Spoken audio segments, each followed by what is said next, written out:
उसके गाल पर शरारती अंदाज में चिकोटी काटकर मैं काम में लग गया। शिखा से मैंने पिछले दिन झूठ बोला था। अब तक बहुत सारी लड़कियां मेरी प्रेमिकाएं रह चुकी थीं, पर शिखा उन सब से बहुत बेहतर थी। अच्छी पत्नी बनने के सारे गुण उसमें मौजूद हैं।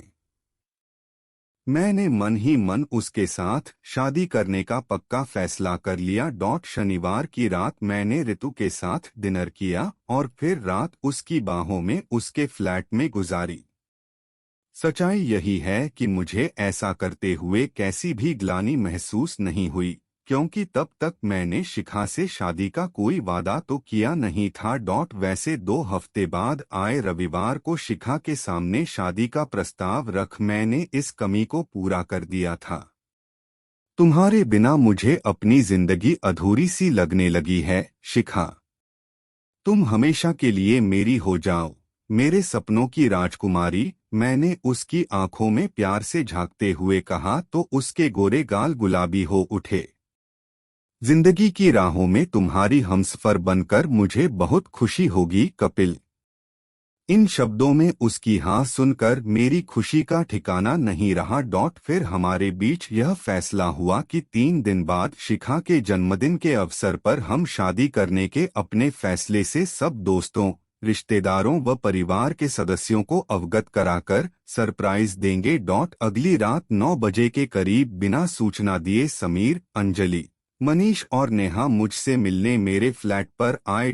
मेरी तरफ नीले कवर वाली एक फाइल बढ़ाते हुए मनीष बहुत गंभीर लहजे में बोला, कपिल इस फाइल को पढ़ो। पढ़कर मुझे मालूम पड़ा कि वह शिखा की मेडिकल फाइल थी।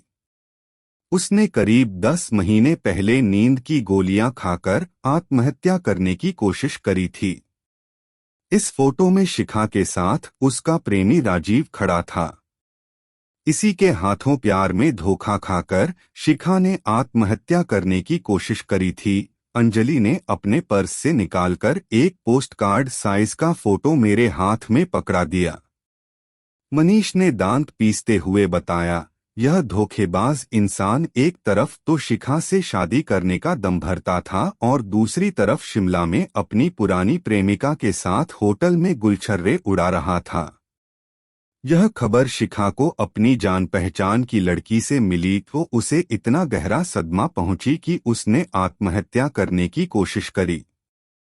तुम मेरी इस टेढ़ी उंगली को देखो। मुझे राजीव एक बार किसी पार्टी में मिला था। मैंने गुस्से से पागल होकर उसके ऊपर इतने घूंसे बरसाए कि मेरी इस उंगली में फ्रैक्चर हो गया। नेहा ने रोक लिया, नहीं तो मैं उसे उस दिन जान से ही मार देता। समीर ने गुस्से से लाल हो रहे मनीष को शांत करने के बाद मुझसे कहा, शिखा के अंदर वैसा दूसरा सदमा सहने की ताकत नहीं है कपिल।